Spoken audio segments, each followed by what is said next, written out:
शुक्रिया सर, खुदावंद का शुक्र हो, खुदावंद के खादम राज और आप सब कलीसिया जो खुदावंद ने यहाँ पर भूल गया,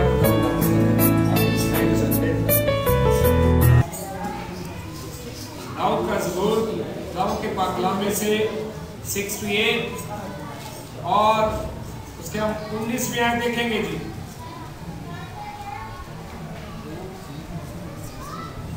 कोई भी पढ़ सकता है। दिया भाई जो कलाम मुकद्दस खोल चुका हो पढ़ सकता है। खुदावंद मुबारक हो जो हर रोज हमारा बोझ उठाता है। खुदावंद के पाक कलाम में लिखा है, खुदावंद मुबारक हो जो हर रोज हमारा बोझ उठाता है। जी भाई जी पूरी याद कर दीजिएगा। वही हमारी निजात देने वाला खुदा है। वही हमारी निजात देने वाला खुदा है। सब कहे आमीन आमीन आमीन। भाई अपनी आंखों को बंद करते हैं, कलाम मांगते हैं अपने लिए। Hallelujah hallelujah. खुदावंद बुजुर्ग आसमानी बाप चाहते हैं कलाम को नाज़िल फरमा। देख हम सब तेरे बंदा की तरह पुकारते और कहते हैं, मुझसे बोल मुझसे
तेरा शुक्र हो कि तू बोलने की कुदरत रखता है, क्योंकि तू जिंदा खुदा है।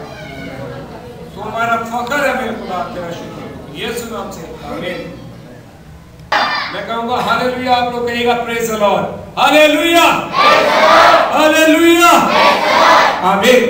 खुदावंद का बंदा दाऊद, हम सब दाऊद की जिंदगी से गहरे तौर पर वाकिफ है। खुदावंद के पाक कलाम में दाऊद नबी की जिंदगी जब हम बचपन ही से देखते हैं तो कलाम मुकद्दस में लिखा है कि अभी वो छोटा बच्चा ही था तो खुदावंद को पसंद आया।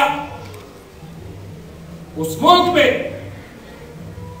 कौम बनी इस्राएल के लिए खुदावंद की निगाह अपने बंदा छोटे बच्चे दाऊद पर पड़ी और खुदावंद ने अपने बंदा सैमुअल को भेजा कि जा यिशै के घराने में उसके बेटों में से एक को मेरे लिए कौम का पेशवा मुकर्रर कर।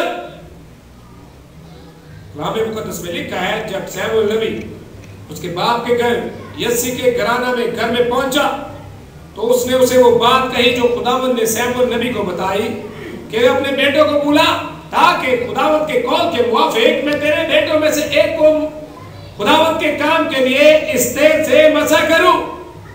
उसके बेटे बारी बारी आते गए। दाऊद उसके बेटों सैमुअल जब उसके बेटों को उनके कदो-कामत को, उनकी जिसामत को देखता, गौर करता। जैसे जैसे वो बारी बारी उसके सामने आते जाते, वो हर बार यही कहता कि शायद यही है जिसे खुदा कौम के लिए बादशाह बनाएगा। हर बार खुदावंद रिफ्यूज कर देता, नहीं ये नहीं, ये नहीं, ये नहीं, ये नहीं।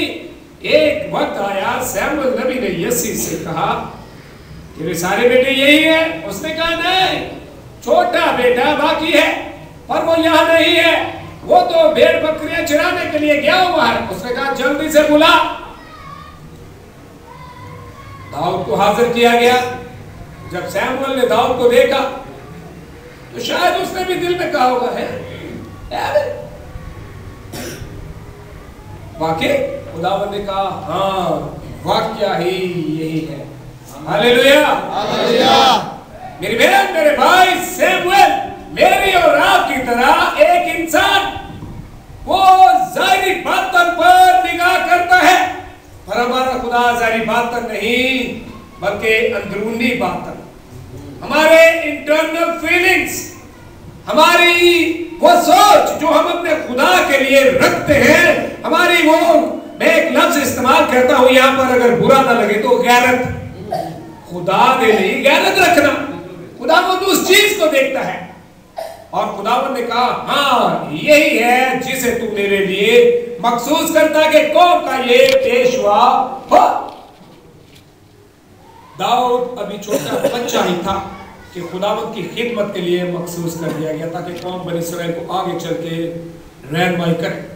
फिर खुदावंद के पाक कलाम में लिखा है दाऊद की जिंदगी के ताल्लुक से, जब वो भेड़ बकरियां चराया करता था, वो अपना तजुर्बा बयान करता है और कहता है कि जब कोई भेड़िया या रीछ या कोई और जानवर आकर मेरे गल्ला में से कोई भेड़ या बकरी का बच्चा उठाकर ले जाता तो मैं पीछे दौड़ता, उसके पीछे जाता, ना सिर्फ उससे अपना वो मेंढा वापस लेता बल्कि उस जानवर को जो मेरा मेंढा या भेड़ या बकरी लेकर जाता, मैं उसे पकड़ता और उसको हार डालता, मैं उसे जिंदा न छोड़ता। इतनी दिलेरी एक छोटे बच्चे के लिए। मैं बहुत मुतासिर होता हूँ बात का कि वो भी छोटा बच्चा और ऐसे बड़े बड़े काम। फिर वही दाऊद अपनी गवाही देता और कहता है कि मैं जाऊंगा ताकि जाकर जाति जूलियत से खुदावंद के नाम के लिए लड़ूं।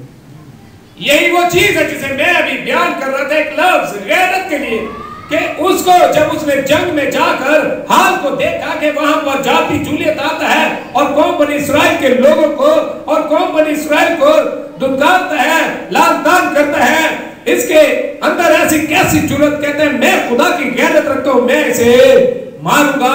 फिर वो बादशाह का लिबास ओढ़ता है, जंग का लिबास, ताकि उसे लड़े। जब वो लिबास पहनता है तो उसे चला भी नहीं जाता।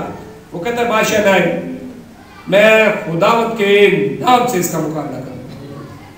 फिर वो जाता है, छोटे छोटे 5 पत्थर लेता है, अभी पहला ही उठाता है, उसे मार देता है और जंग जीत जाता है।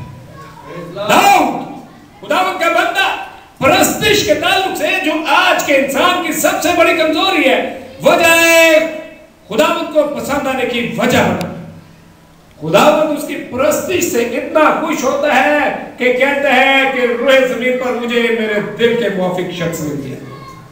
हालेलुया। दाऊद, मैं बात कर रहा हूं दाऊद की और दाऊद की जिंदगी से आपको थोड़ा सा आगाह कर रहा हूं कि हम पहले से बहुत कुछ जानते हैं। फिर वही दाऊद एक वक्त आया कि गुनाह की हालत में आ गया, तो भी खुदावंद ने उसे उस गुनाह की हालत में भी माफ किया और वो फिर अपनी कौम के लिए बहाल किया गया ताकि अपने लोगों को आगे लेकर चले। आमीन। वही दाऊद यहाँ पर आज हमारे लिए पैगाम देता है और कहता है खुदावंद मुबारक हो जो हर रोज हमारा क्या करता है जी, क्या करता है जी, खुदावंद मुबारक हो जो हर रोज हमारा बोझ उठाता है। ये बोझ बाजुका तो आज के कलीसिया को बोझ की समझ ही नहीं है। वो बेचारे अपना बोझ आप ही चुकाने की कोशिश करते हैं, सुख 5 बजे काम तक और जाते हैं, ਜਦੋਂ ਰਾਤ ਨੂੰ ਸਾਰੇ ਚਰਚ ਮੁੱਕ ਜਾਂਦੇ ਨੇ ਉਦੋਂ ਕੰਮ ਤੋਂ ਵਾਪਸ ਆਉਂਦੇ ਨੇ, ਹੱਥ ਮੂੰਹ ਵੀ ਨਹੀਂ ਚੱਜ ਨਾਲ ਧੋਂਦੇ, ਰੋਟੀ ਖਾਂਦੇ ਨੇ, ਉੱਥੇ ਮੰਜੀ ਤੇ ਜਾ ਪੈਂਦੇ ਨੇ, ਫਿਰ ਸੁਗਾਉਂਦੇ ਨੇ ਆਪਣਾ ਬੋਝ, ਅਗਲੇ ਦਿਨ ਫਿਰ ਚੁੱਕ ਕੇ ਕੰਮ ਤੇ ਟੁਰ ਜਾਂਦੇ ਨੇ, ਘਰ आते ने। ते उसी तरह अभी थोड़ी देर पहले मैंने पास्टर साहब को एक रिक्वेस्ट दी है एक फैमिली के ताल्लुक से कि हमारे लिए दुआ करें, और उसमें लिखा है कि साडा अमरीका में एक बड़े साला तो अमरीका रहिंदा है ते साडे सिर ते फिर भी कर्जा है, बोझ। जबकि खुदावंद के पाक कलाम में लिखा है, ज़बूर ही की किताब में 127 से कहानी शुरू होती है कि अगर खुदावंद ही घर ना बनाए तो बनाने वाले की मेहनत।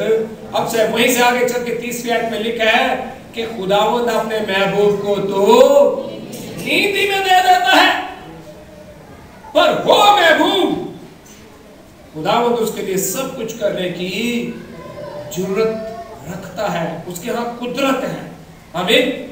दाऊद छोटा सा बच्चा इतने बड़े जाति जूलियत का लहजे की पत्थर से मुकाबला इसलिए नहीं करता कि दाऊद कोई खास बच्चा था, वो भी एक बच्चे की तरह था, पर उसके अंदर हौसला खुदावंद का खास था। हालेलुया। हौसला खास था, उसके अंदर जुर्रत खास थी। उनके पाक कलाम में लिखा है ना, अपनी सारी फिक्रें उस पर छोड़ दो क्योंकि उसको तुम्हारी फिक्र है। फिर वो इलानिया कहता है, क्या बोझ के दबे थके हुए लोग मेरे पास आओ, मैं तुम्हें आओ तो सही, मैं तुम्हें सारा कुछ करूंगा। मैं बात कर रहा था, हम अपना बोझ खुद उठाते हैं, 5 बजे निकल जाते हैं, रात को 8-10 बजे आते हैं, फिर सो जाते हैं और कुछ नहीं। पर खुदावंद के पाक कलाम में लिखा है, खुदावंद में मसरूर रह वो तेरे दिल की मुरादों को। जब दिल की मुरादों की बात आती है तो वहां पर हर तरह की मुराद की बात हो जाती है। पर मेरे बहन मेरे भाई अजीज, जब खुदा